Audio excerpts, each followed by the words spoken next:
Friends, today I'm going to take up the poem She Walks in Beauty by the famous romantic poet George Gordon Lord Byron, whom we better know as Lord Byron. Lord Byron was one of the most influential poets of romantic era. He was born on 22nd January 1788 in England. Most of his works are inspired, in fact, by his travels. His grand tour of Europe, which led him to spend 7 years in Italy. He also took part in the Greek War of Independence. This particular poem was written by him when he met his cousin, Mrs. John Wilmot. When Byron first of all saw her, she was wearing a spangled black dress as she was in mourning. But she appeared to be so beautiful to Byron that he went home and wrote this poem. So we can say that this poem actually celebrates the beauty of a woman. So let's have the text now. She walks in beauty like the night of cloudless climes and starry skies. Here, in the very beginning, praising the beauty of that lady, the poet says that she appears to be walking in beauty. That means she appears to be so beautiful, like the night. Her beauty has been compared here.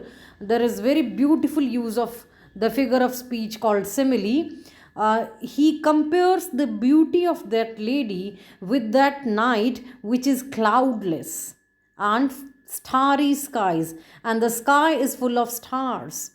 That sky appears to be very beautiful when the weather is quite clear and the sky is clear. At that time, when there are no clouds in the sky, you can very well see the stars, and the twinkling of the stars gives you can say it rather mesmerizes us.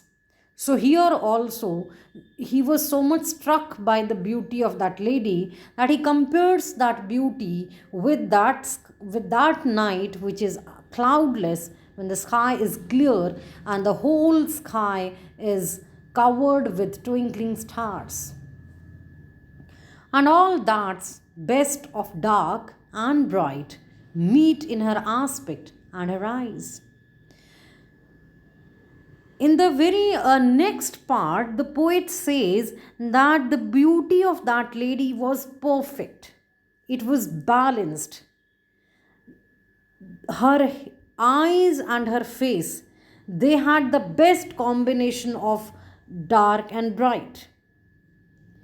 That means there wasn't any, you can say, scope of correction. The face was so perfect. It was fair and the eyes were dark.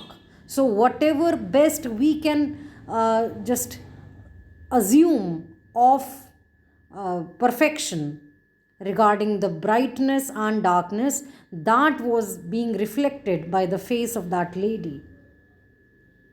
Thus mellowed to that tender light which heaven to gaudy day denies. And there was a kind of mellowness on the face of the lady. That means the lady was, you can say, not very young. There was a kind of mellowness, there was a kind of maturity on her face. And that maturity, the poet very beautifully compares that maturity. He says that beautiful face had that kind of grace which is there in at the time of twilight, which is not present at the time of when the day is at full swing. That means when there is brightness everywhere, sometimes it appears scorching to us. So the beauty of that lady was so perfect, it was so mature, that he compares it with the time of twilight. And he says that that grace, that beauty, which even God does not give to a bright day, was there on her face. That means she was so beautiful and perfect in all her aspects that she cannot be compared to that day which is bright, which is not soothing to the eyes. Rather, her beauty was comparable to the time of twilight when the day mellows. Similarly, she was also matured enough. So there was a kind of calmness, there was a kind of peace on her face, which was being reflected from her, you can say, appearance. So let's have the whole thing in Hindi now. She walks in beauty by George Gordon Lord Byron. तो students, आज हम जिस कविता को लेने जा रहे हैं वो है शी वॉक्स इन ब्यूटी, और इसे लिखा है बहुत फेमस रोमांटिक पोइट हुए हैं, रोमांटिक एज के पोइट हुए हैं, जॉर्ज गॉर्डन लॉर्ड बायरन, जिनको कि हम लॉर्ड बायरन के नाम से बेहतर जानते हैं।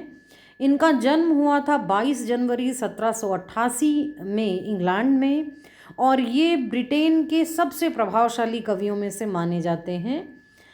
इनकी ख़ास बात ये थी कि इन्होंने बहुत ज़्यादा यात्रा की थी, यहाँ तक कि यूरोप का ग्रैंड टूर भी किया था इन्होंने, तो वो चीज़ हमें इनकी कविताओं में देखने को मिलती है। इन्होंने तकरीबन 7 साल इटली में भी बिताए थे, और इन्होंने ग्रीक वॉर ऑफ इंडिपेंडेंस में भी भाग लिया था। अगर हम बात करें इस कविता की, तो ये कविता उन्होंने लिखी थी अपनी कज़िन मिसेस जॉन विलमॉन्ट को देखने के बाद। वो एक बार शोक सभा में गए थे, जहां उन्होंने देखा कि उनकी कज़िन काले रंग की, क्योंकि आपको पता होगा कि यूरोप में जो मॉर्निंग की ड्रेस होती है, शोक की ड्रेस होती है, उसका कलर ब्लैक होता है। तो उन्होंने जब सबसे पहली बार अपनी कज़िन को देखा तो उन्होंने ब्लैक कलर की ड्रेस पहनी हुई थी, और उस में वो इतनी खूबसूरत लग रही थी कि उस सुंदरता को देखकर बायरन बहुत ज़्यादा प्रभावित हुए, और उन्होंने घर पहुंचकर इस कविता को रचा। तो चलिए हम कविता देखते हैं। She walks in beauty like the night of cloudless climes and starry skies. शुरुआत में ही कवि ने उस लेडी की खूबसूरती की तारीफ़ करते हुए ये कहा है कि वो इतनी खूबसूरत थी जैसे कि वो रात। देखिए यहाँ पे जैसे कि लाइक शब्द का इस्तेमाल हुआ है, इसका माने ये है कि यहाँ पर उपमा अलंकार का बेहतरीन इस्तेमाल किया गया है, सिमिली फिगर ऑफ स्पीच का। तो she walks in beauty like the night of cloudless climes, कि वो इतनी खूबसूरत थी, वो सुंदरता में चल रही थी, यानी वो इतनी खूबसूरत लग रही थी जैसे कि वो रात जो क्लाउडलेस क्लाइम्स की होती है। जिस वक्त क्लाइमेट जो है, जलवायु बिल्कुल क्लाउडलेस होती है, आकाश में बिल्कुल भी बादल नहीं होते। आप कल्पना कर सकते हैं जैसे गर्मियों की रात, जिस वक्त सुहावनी सी हवा चल रही होती है और आसमान में बादल नहीं होते, तो हम क्या देख पाते हैं कि पूरा आसमान जो है टिमटिमाते तारों से भरा रहता है, और बड़ा गज़ब वो खूबसूरत सा आसमान लगता है। तो पोइट कह रहा है कि वो लेडी इतनी खूबसूरत है जैसे कि वो रात, जिस रात आसमान में बादल नहीं होते और पूरा आसमान सितारों से भरा रहता है। जाहिर बात है कि वो आसमान बड़ा खूबसूरत लगता है, तो उस आसमान की कल्पना करके हम कल्पना कर सकते हैं कि वो लेडी कितनी खूबसूरत होगी। And all that's best of dark and bright meet in her aspect and her eyes. और पोइट आगे तारीफ करते हुए कहते हैं कि उसका जो सौंदर्य था, सुंदरता थी उस लेडी की, वो इतनी परफेक्ट थी, इतनी बैलेंस्ड थी, इतनी संतुलित थी कि अंधेरे और उजाले का जो भी बेस्ट पक्ष होता है, सबसे बेहतरीन पहलू होता है, वो उसके चेहरे और आँखों पर नज़र आता था। यानी उसका चेहरा इतना खूबसूरत, इतना फेयर था और उसकी आंखें इतनी गहरी काली थीं कि पोएट कहता है कि जो भी काले और गोरे का सबसे बेहतरीन कॉम्बिनेशन था वो हमें उसके चेहरे पर देखने को मिल रहा था। Thus mellowed to that tender light which heaven to gaudy day denies. आगे उस लेडी की सुंदरता की तारीफ करते हुए पोएट कहते हैं कि वो जो उसकी खूबसूरती थी, जो उसका सौंदर्य था, वो मेलोड था, मैच्योर्ड था, यानी उसमें एक तरह का गंभीरता थी, एक तरह का ठहराव था, जैसा ठहराव हम देखते हैं शाम के वक्त में, जो कि हेवन ने, स्वर्ग ने, ईश्वर ने गॉडी डे डेनाइज, चमकीले दिन को भी नहीं बख्शा है। यानी दिन जो कि बेहद चमकीला होता है, जिस वक्त सूर्य पूरे अपने कह सकते हैं कि पूर्णतः रोशन होता है, उस वक्त हम उस रोशनी से खुश नहीं होते, वो हमें कहीं ना कहीं आँखों को खटकती है, चुभती है। लेकिन शाम के वक्त जब वो रोशनी कम हो जाती है तो हमें वही चीज़ सुखद लगती है। तो उस लेडी का भी जो सौंदर्य था वो इस तरह का मैच्योर्ड, जैसे दिन मैच्योर्ड हो जाता है शाम के वक्त, दिन पूरा होने लग जाता है, उसी तरह से एक ठहराव, एक गंभीरता उस लेडी के सौंदर्य में भी थी, जो कि शाम के वक्त में झलकती है। जो सौंदर्य ईश्वर ने भरे पूरे दिन को भी नहीं दिया, जो खूबसूरती ईश्वर ने शाम को बख्शी है, वैसी ही सुंदरता ईश्वर ने उस लेडी को भी दी थी, ऐसा पोइट का मानना है। आज के लिए इतना ही।